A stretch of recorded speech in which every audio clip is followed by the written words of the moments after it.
And we'll get started here in about 2 minutes, if that's good. Give people time to log in.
I am going to begin by saying good afternoon to everybody. It's 12:30 here on the East Coast, or 12:33. My name is Joe Ricalto. I am the policy director for NMAC, and we decided we wanted to have this town hall to address the markup vote that happened out of the Energy and Commerce Committee Tuesday and into Wednesday, the vote.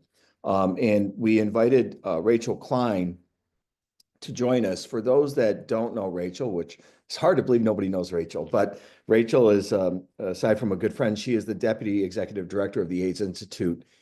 And for Rachel, you know, her 20 years of experience in federal health policy is a true gift to this community. Before she came to the AIDS Institute, she worked at Families USA for about 10, 15 years.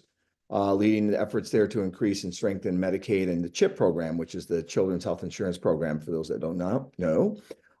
She established, and I think, was it, Rachel, 2010, 2011, maybe 12, the Enroll America, which is a nonprofit organization dedicated to maximizing the number of people who enrolled in the ACA.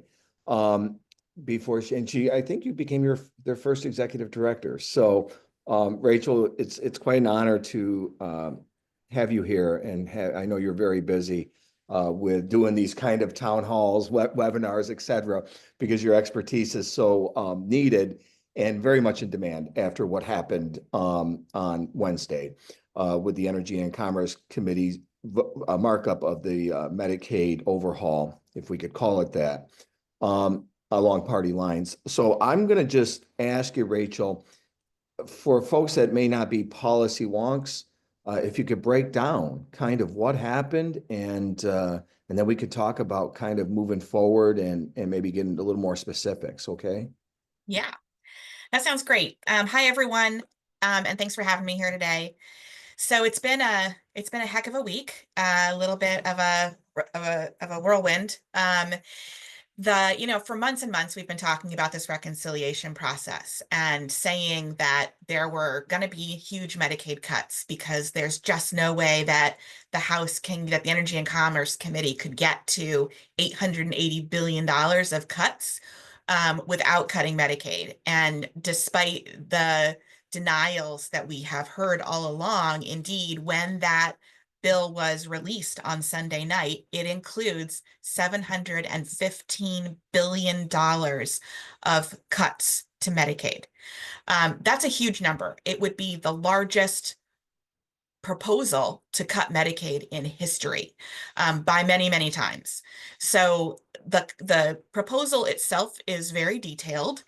but they can be sort of categorized in a couple of different parts. Number one, there's a new work requirement, reporting requirement that would be added to the Medicaid program, and lots of other sort of red tape.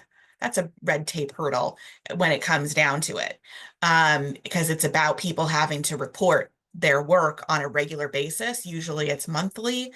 And it's a bunch of red tape that is what results in people losing coverage as a result of that requirement. It isn't because they aren't actually working, it's because they can't do the reporting. Lots more other red tape that they would add to Medicaid by making people renew their eligibility every 6 months, make it more complicated to renew your eligibility, and just more hurdles for people to jump through. There's a new co-payment that would be required for people between 100 and 133% of the federal poverty level, basically those who are in the Medicaid expansion part of the program, that would charge up to $35 per service for any healthcare that they're trying to get, and that's mandatory. So if they can't pay it, they won't get the service, and that's very different than the way Medicaid works today. They are proposing to eliminate gender-affirming care for minors in Medicaid, and then separately gender-affirming care for everyone in the Affordable Care Act in the marketplaces and in private insurance. There are provisions that would reduce the FMAP for some of the newer states that have adopted a Medicaid expansion. There was a temporary increase to 95% to entice more states into it.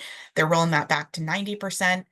There's a proposal that will cut federal funds for Medicaid for states that use their own money to cover undocumented immigrants. That would leave about 1 million people uninsured. And then the bill also fails to extend enhanced premium tax credits in the marketplace coverage in the Affordable Care Act that are due to expire at the end of this year. And that failure to address that is projected to cost another 5 million people coverage. So altogether, we're looking at almost 14 million people who are expected to lose coverage as a result of this bill. You're on mute. There's a lot here to unpack, Rachel. Yeah. First of all, for folks that do not know, can you explain FMAP? Yes, sorry, I slipped into the acronym, and I try not to do that, but sometimes I slip. That's the federal matching rate. So Medicaid is a joint program where the states put in some money and then the the federal government puts in money, and that federal share is called FMAP, or Federal Medicaid Assistance Percentage. The federal government actually pays the bulk of the cost of Medicaid. So when we're talking about these cuts, we're talking about shifting an enormous burden to states if they wanted to try to, make up for any of that lost coverage and benefits. And another provision in the bill would make it harder for states to come up with their share of the cost by cutting something that's known as a provider tax. But it's a way that states can raise the money to pay their share of these healthcare costs without going to their general fund or increasing income taxes. And in a lot of states, they're not able to increase income taxes. So they rely on this as a funding mechanism. And that's another part of the bill. So they're basically trying to, cut a whole bunch of people off, and then shift a bunch of costs to states, and then constrain whether states are able to pay for those new costs. So this is really going to be, if this bill passes, it would be devastating for health coverage for low-income people. So, Rachel, specifically for HIV, we hear a lot about the vulnerable populations. Can you reference, and I hate to put you on the spot, but what does this bill mean for people living with HIV that rely on Medicaid?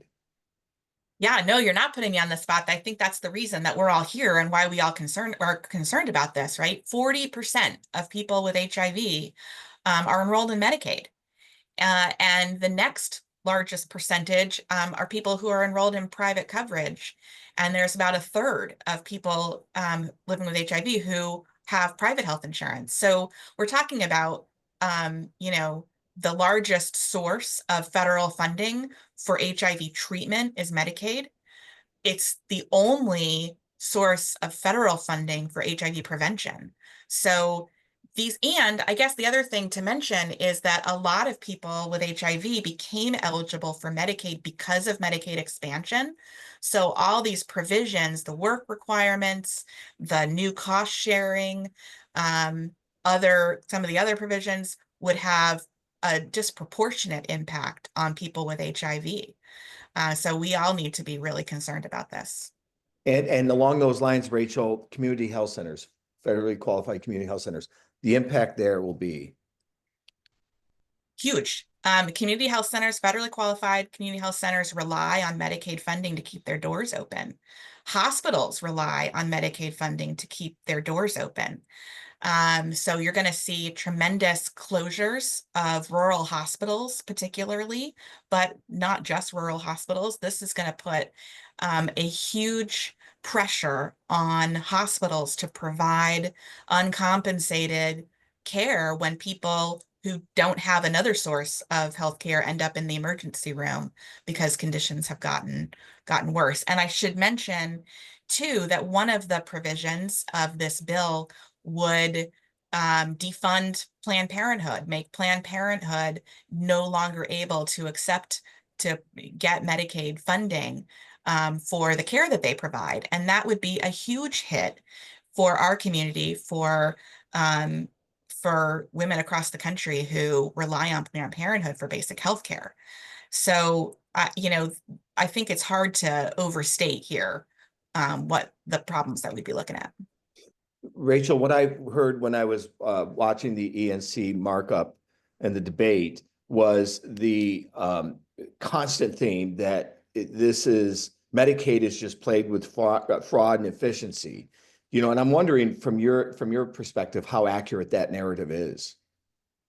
Well, I think, look, any large program is going to have some element of waste, fraud, and abuse, right? But in this case, and certainly, there is fraud and abuse that occurs in Medicaid and in Medicare, but this bill is not designed to address any of that. And none of us want to see waste, fraud, and abuse, right?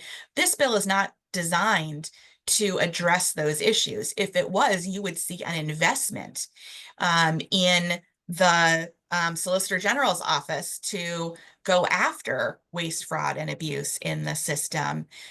Most cases of abuse, by and large, are not people. They're not individuals who are enrolled. They're providers who are taking advantage of the system. So, one of the sad things I think that I heard in that debate in the committee was a conflation of coverage for that is not preferred, right? A conflation of coverage for Medicaid expansions or for gender affirming care or services that states are providing with their own funds to undocumented immigrants. What I heard is all of that characterized as waste, fraud, and abuse. And I think we need to be really cognizant when we're hearing that from people that really what they're talking about is stuff they don't like. Yeah. I got a ton of questions for you, Rachel. But I just want to note that if you have a question for Rachel, please put it in the chat and we'll try to get to it. And I'll popcorn it back between my questions and the chat. But this is a good one. Could you address how the proposed cuts could impact Ryan White funds and services it provides? Yeah. So, because Medicaid is the largest source of funding for HIV treatment, if Medicaid is cut, people are losing their coverage.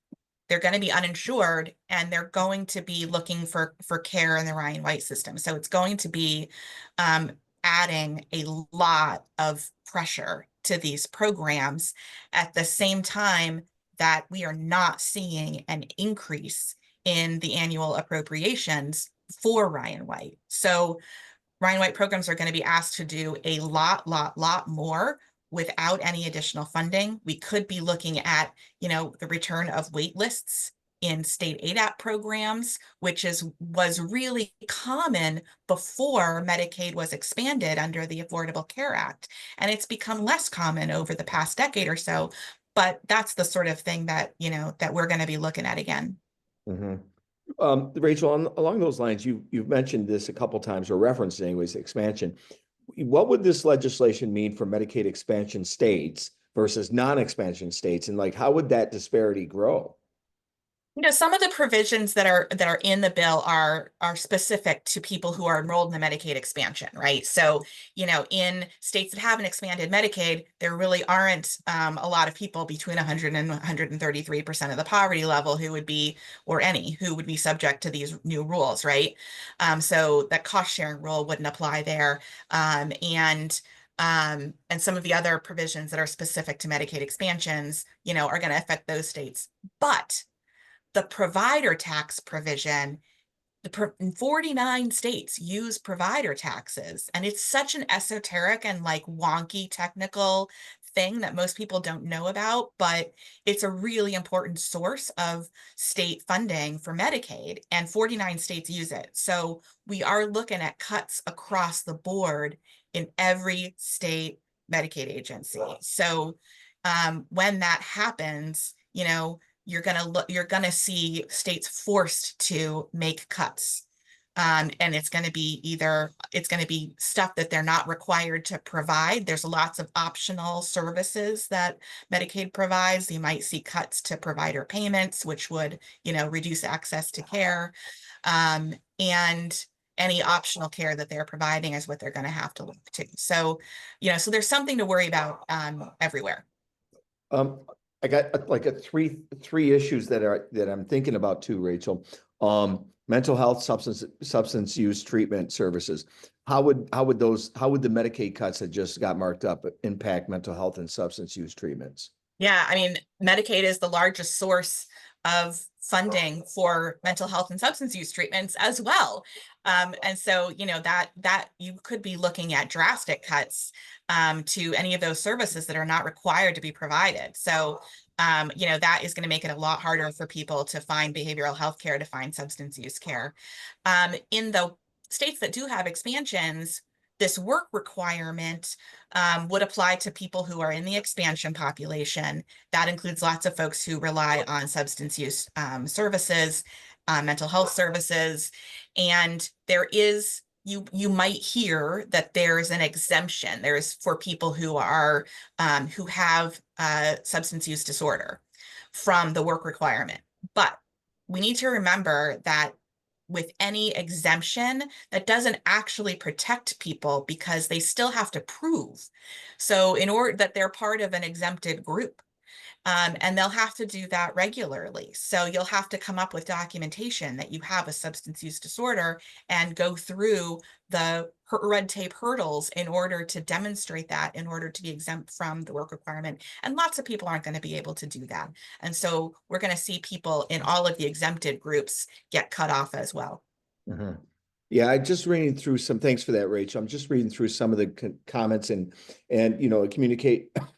I'm assuming pharmaceutical companies are very much aware of this and concerned. We are hearing it. I want to get back to one question on behavioral health, Rachel, because I know that people live with HIV, another issue for them.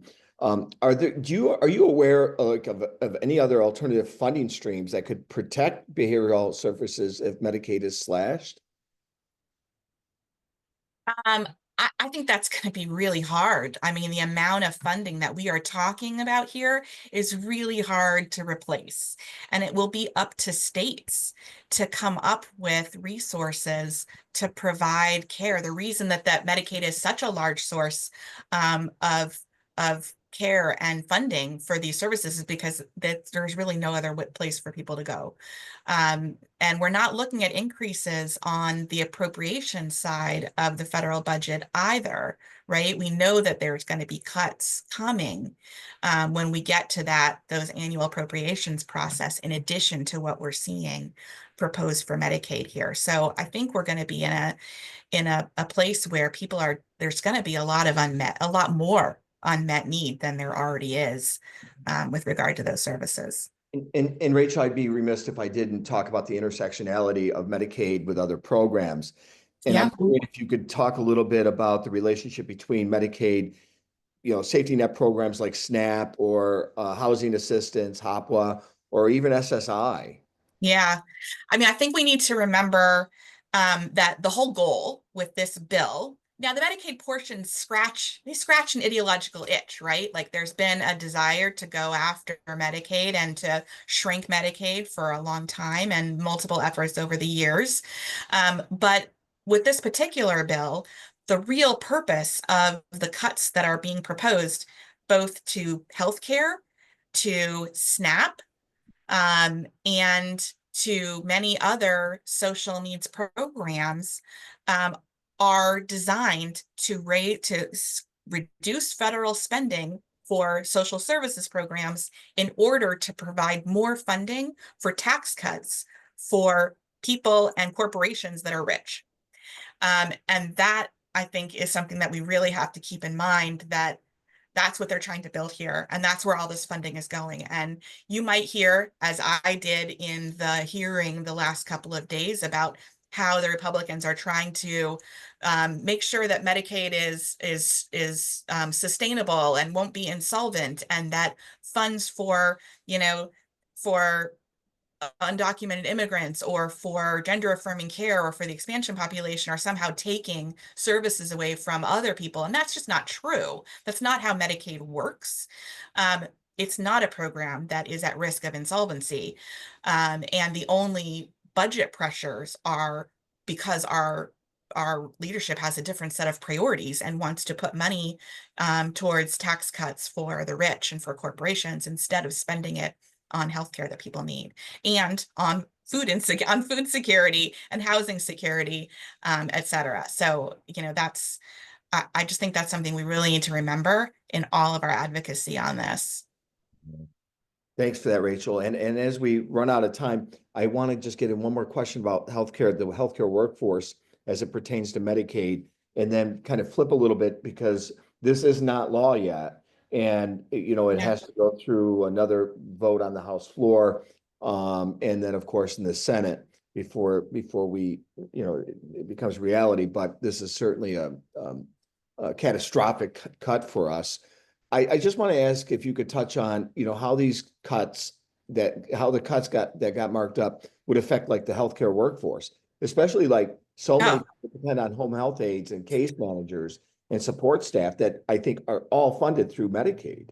Yeah, I mean, this is going to be devastating for state economies, right? Because every dollar that's coming to states from the federal government for healthcare, whether it's Medicaid, whether it's the ACA, whether it is, funding for Ryan White or other programs, all of that funding supports a workforce, right? Like all of the doctors and nurses and support staff in healthcare clinics, in hospitals, et cetera, and nursing facilities, home healthcare workers, they all get paid with this money.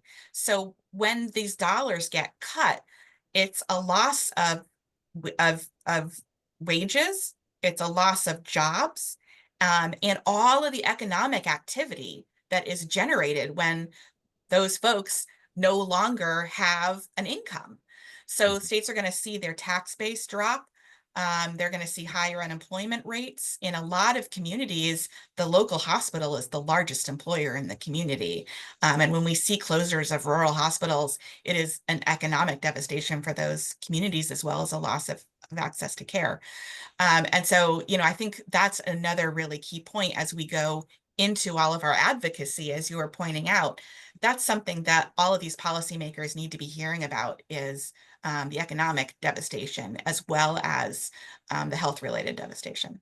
So along that line, and I want to get one more question in that came, the states just absolutely cannot absorb these cuts. Correct me if I'm wrong, right? And should we also talk to our local officials to make sure they're aware? I mean, what are the governors, like the National Yeah. Governors Association? What are they? Are you hearing what they're trying to say to this administration? Like, put the brakes on this.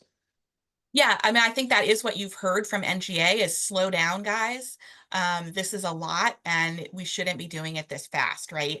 Um, other than individual governors are speaking up about the situation for their states, and we have seen even some Republican governors warning Congress that this is going to be devastating. I keep using that word. I'm sorry, but it's the one that's coming to mind today, that this is going to really be harmful for them, for their constituents. And you're starting to see some of that message percolate, right? There are some differences within the Republican caucus that started to be expressed on this bill. And as we now are looking to more members of Congress weighing in now that the bill goes from committee, will be making its way, to the Rules Committee and then to the House floor, where other folks are going to be weighing in. And there is a lot of consternation with regard to some of these Medicaid cuts. There's obviously a side where there's a bunch of folks who are concerned that these cuts aren't deep enough and that they need to be worse. And then there's another, set of folks who are beginning to realize that a lot of their constituents are reliant on Medicaid and that these cuts might be harmful to their next election. I'm not going to say that they're realizing that they're going to be harmful to their constituents, but they will at least be harmful to their next election. And that's the kind of message we need to be getting through. Think Josh Hawley, right? Yeah. Yeah, okay. We're at time, but I did want to just wrap up with an action alert, so to speak. Yeah. Thank you, Leslie, for putting that in the chat.